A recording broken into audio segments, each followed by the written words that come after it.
Logo depois da demissão do Diniz, a gente estava ao vivo, inclusive.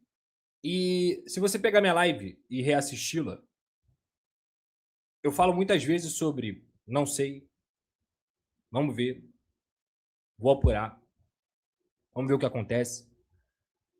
Porque eu não ia ficar falando nomes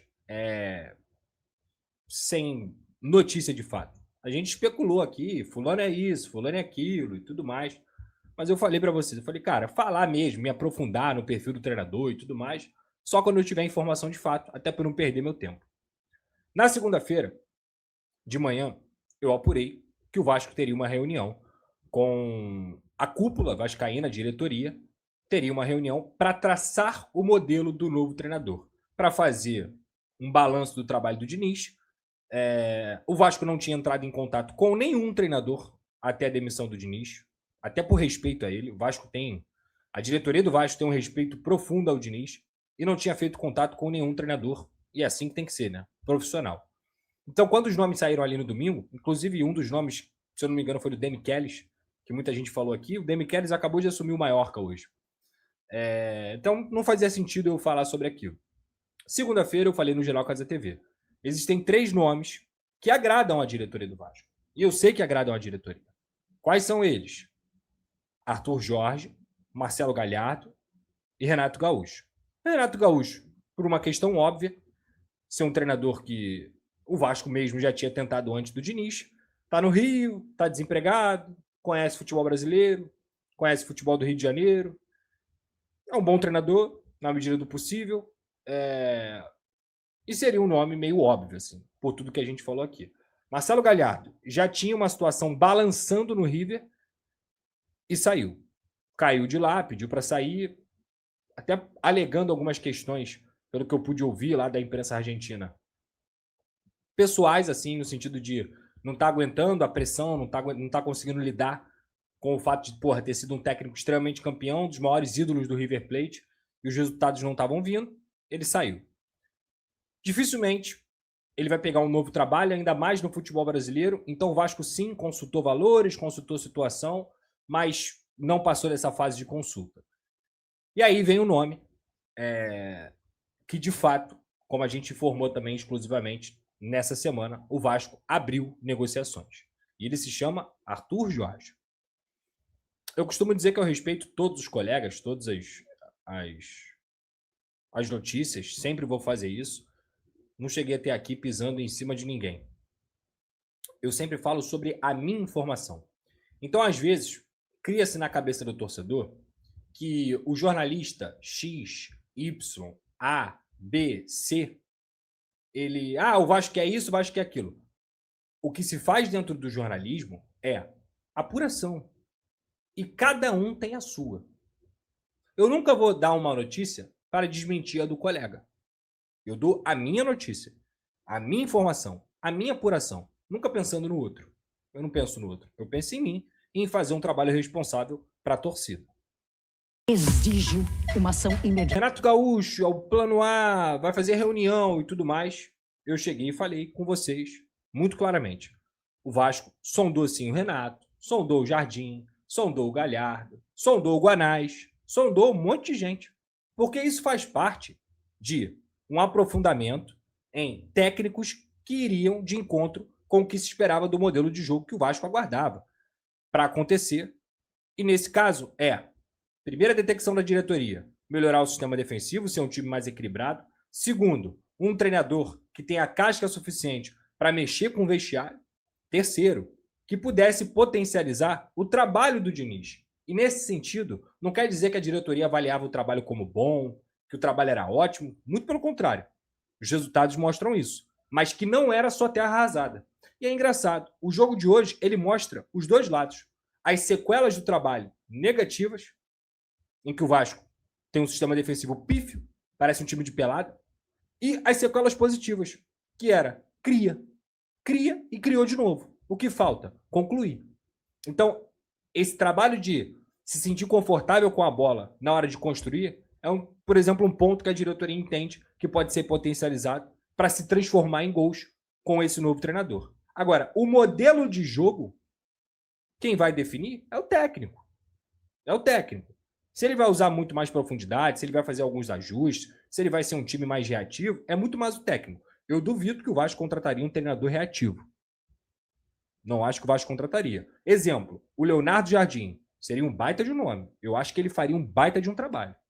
Com tudo que ele fez no Cruzeiro. E a maior característica do Cruzeiro era jogar sem a bola. Só que há uma diferença entre ser reativo e ser retranqueiro. Ser retranqueiro é só se defender. O time do Cruzeiro era reativo, mas quando tinha a posse, sabia exatamente o que fazer. Essa é a grande questão. E em vários momentos, conseguia fazer grandes jogos contra grandes adversários. Sabe qual era a maior dificuldade do Cruzeiro? Propor jogo. Então, é uma característica do Leonardo Jardim. Se tivesse a oportunidade, coisa que eu não tenho informação, acho que seria uma boa. Mas o Vasco, nesse momento, entende que o time do Vasco tem que ser mais equilibrado e trabalhar com a posse. Querer a bola, gostar da bola. Isso quer dizer que o novo treinador vai só fazer isso? Vai treinar igual o Diniz? Vai ser toqueira? Tem nada a ver. Arthur Jorge foi o nome encontrado. É um cara que gosta da bola, mas também sabe trabalhar muito bem em transição. Defensivamente, ele tem algumas coisas que ele precisa melhorar. O trabalho dele do Botafogo é um trabalho sensacional, assim, espetacular. Mas as maiores dificuldades que o Arthur Jorge teve com o Botafogo, inclusive, era furar defesas. Tiveram alguns jogos que o Botafogo teve no Maracanã, contra o Criciúma, que eu me lembro, entre outros jogos que o time criava e não conseguia furar essas defesas. Os times se formavam no 5-4-1 e lembro até que depois desses jogos pequenos, o Vasco foi jogar contra o Botafogo no Newton Santos, sob o comando do Rafael Paiva, colocou um time ofensivo para bater de frente com o Botafogo. Porrada. 3-0 Botafogo. Então, o Vasco entende que o Arthur Jorge tem condições de propor, mas também ser cirúrgico, mudar o estilo de jogo quando tem que mudar e ser efetivo quando tem que ser efetivo. Conhece futebol brasileiro, campeão de Libertadores, campeão brasileiro, se sente confortável em morar no Rio de Janeiro, está adaptado completamente. Inclusive, sua atual companheira é daqui do Rio também, morava aqui no Rio. E é um treinador que, nesse momento, repito, foi o único que o Vasco, de fato, abriu negociações. Ofereceu um tempo de contrato até 2027, até o final do ano de 2027. Ofereceu um salário na mais alta prateleira. E aí você me pergunta, que prateleira é essa, Pedrosa? Entre 1,5 e 2. No futebol brasileiro. São poucos os técnicos que ganham mais de 2 milhões aqui no futebol brasileiro. Pouquíssimos. 1,5, 2 é uma alta prateleira. E aí muita gente fala assim, porra, mas você não acha, Pedrosa, que o Vasco deveria ir atrás do Renato Gaúcho? Primeiro ponto. Sabe quanto o Renato ganhava no Fluminense? 1.700.000 reais. Esse era o salário do Renato Gaúcho no Fluminense. O Renato ele já foi um cara entre os melhores treinadores do Brasil. Ele foi campeão da Libertadores com o Grêmio, ele fez grandes campanhas com o Grêmio, ele fez uma grande campanha com o Fluminense na Copa do Mundo de Clubes agora no ano passado, mas ele sai do Fluminense desgastado. E sai do Fluminense por conta de críticas na internet. Ele abandona o Fluminense, do nada, com o time no meio da temporada. E vale lembrar que o Renato também negou o Vasco no ano passado. Eu acho que o Renato faria um trabalho ruim? Acho que não. Acho também que lá no final do ano a gente ia ter que estar pensando no próximo técnico? Acho que sim. E mais. Ganha bem, entrega resultado. Acho que o Renato também entrega resultado. Mas na minha concepção, na minha visão, se você tem um orçamento, e tem, porque sobrou do Diniz e agora sobrou do Coutinho em relação a salário. Não que tenha 3 milhões, mas tem um orçamento ali estipulado para o treinador. Para buscar o Renato, é obrigação do Vasco buscar nomes melhores. E o Arthur Jorge, na minha concepção, é um nome melhor do que o Renato. É o nome de um cara que pode estar com um projeto a longo prazo. E é por isso que o Vasco escolheu priorizar o Arthur Jorge. Para pagar 1,7 no Renato, eu tento pagar 1,7 no Arthur Jorge. Isso é óbvio. O Vasco agora só volta a campo depois de domingo e a tentativa era encaminhar essa contratação até domingo, mas o período vai dar um pouco mais de paciência para trabalhar, até porque o Vasco só volta a campo no dia 12 pelo Campeonato Brasileiro. E, sinceramente, eu tô pro Carioca. Hoje o Arthur Jorge, ele tem uma situação em que o Vasco fez essa proposta, ele está ciente. Ah, porque a assessoria divulgou a nota. Gente, quantos anos de jornalismo a gente tem aqui?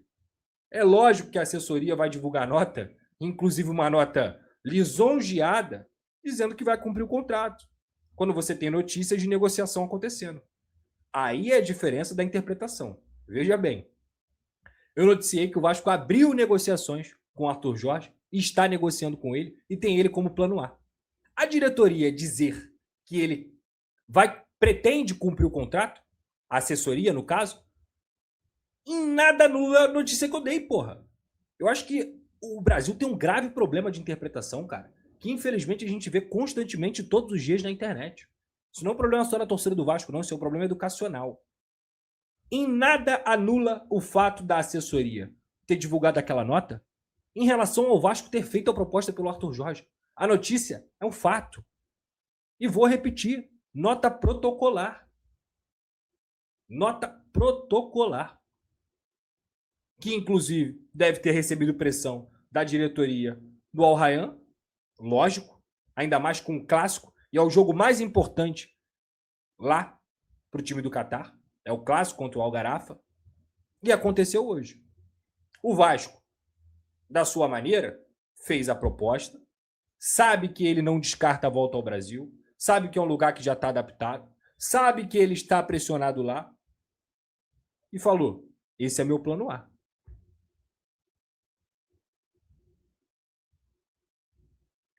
Qual é o ponto agora? Vamos ver as cenas dos próximos capítulos. Eu vi muita gente questionando a questão do jogo de hoje. O Al Rayyan perdeu por 3-2 para o Algarafa, de virada. Ah, mas é porque ele veio de 4 vitórias seguidas. Aí você tem que se aprofundar, estudar o contexto, entender o que está acontecendo. Vai dar uma olhada nas redes sociais do Al Rayyan. O que os torcedores estão falando do Arthur Jorge por lá? Em 2 anos, praticamente trabalhando no Al Rayyan, o Arthur Jorge não conseguiu vencer o Algarafa. Isso pesa muito para eles, porque o Al Rayyan é um dos caras, é um dos clubes que mais investem no futebol do Catar. Tem o Roger Guedes, tem o Gregory, tem o Mitrovic, tem outros bons jogadores. Então é um time que, teoricamente, não pode, por exemplo, se você pegar a tabela do campeonato, tá fora da zona de classificação. Tá a 10 pontos do primeiro colocado. Então lá, o quarto, quinto lugar é pressão. Tá balançado. Se cair, as portas se abrem. Porque o Vasco já fez a proposta. E ele acenou positivamente no sentido de eu não descarto uma volta ao Brasil. Essa é a informação que eu tenho. E outros colegas deram também. Eu acho muito engraçado o torcedor que quer desmerecer, descredibilizar. Se você pegar aí o noticiário, todos os colegas deram que o Vasco fez proposta pelo Arthur Jorge. A proposta está feita. A proposta está feita. E a esperança do Vasco é que essa panela de pressão aumente, que o Arthur Jorge não consiga os resultados necessários, ou até mesmo saia de lá, seja com demissão ou com uma rescisão. A questão da multa, segundo eu apurei, contratualmente parece que o Vasco, pelo que consultou, vê que tem uma condição melhor para esse pagamento de multa. Mas o que eu sei é que a grande chance de acontecer, a boa chance de acontecer, é óbvio, se o Arthur Jorge for demitido ou encontrar um acordo amigável lá para rescisão. O papel do Vasco está feito. Isso quer dizer, Pedrosa, que o Vasco não está conversando com outros treinadores? Claro que não. Claro que não. As conversas continuam, as consultas continuam, mas a prioridade do Vasco, a unanimidade de toda a diretoria do Vasco, se chama Arthur Jorge. E aí, Pedrosa, o que vai acontecer agora? Não sei, mano. Não sei. Meu papel com vocês é noticiar. Eu não sou diretor, eu não sou técnico, eu não sou presidente, eu não tenho poder nenhum. Meu papel com vocês é informar o torcedor do Vasco. E esse papel eu estou fazendo. Compreendem? E eu agradeço a você que me acompanha e que me dá credibilidade, que a gente sua muito, já tô nessa há muito tempo. E tá aí, você acompanhou nesse momento as palavras do Lucas Pedrosa, analisando um pouquinho sobre o Vasco da Gama, que tá em busca do seu novo técnico, e ao que tudo indica, Arthur Jorge pode ser esse nome. O Vasco tem muito interesse, fez a proposta, e agora resta apenas, como mesmo disse o Pedrosa, com as seguintes aspas, as cenas dos próximos capítulos. Então, assim, o Vasco está ali em compasso de espera, teve a derrota por 3-2 para o Al-Garrafa lá no Catar. Então, assim, o Al-Rayyan muito pressionado, o Arthur Jorge muito pressionado, e quem sabe isso aí não possa ser um trunfo para a equipe do Vasco da Gama. Inclusive, os torcedores do Vasco já estão ali, ó, com o dedinho cruzado, torcendo que Arthur Jorge perca mais algumas partidas para que ele possa ser demitido. A verdade é que é um bom técnico, de muita qualidade. Ele fez o Botafogo jogar muita bola naquele ano de 2024, não é isso? Foi 24 mesmo, se não tiver enganado. E aí, ele foi muito bem, foi ali um time ali no 4-2-4, tinha Almada, Igor Jesus, Savarino. Então, assim, muita qualidade, cara, muita qualidade que ele tinha, mas ele conseguiu fazer esse time jogar com muita maestria. Então, ele, se chegasse no Vasco, com certeza seria um baita nome, um salário alto, mas não adianta você poupar valores em técnicos para que possa, depois de 2, 3 meses, ter que mandar embora. Então é melhor fechar com um cara a longo prazo e ele ter uma continuidade no Gigante da Colina. Peço a você que deixe o like, é muito importante para o nosso canal. Acione a notificação para não perder nenhum conteúdo. Nossa meta é alcançar o mais rápido possível 70 mil, conto muito com a sua ajuda e também com a sua moral. Vou ficando por aqui, valeu, tamo junto e é nóis! Fui!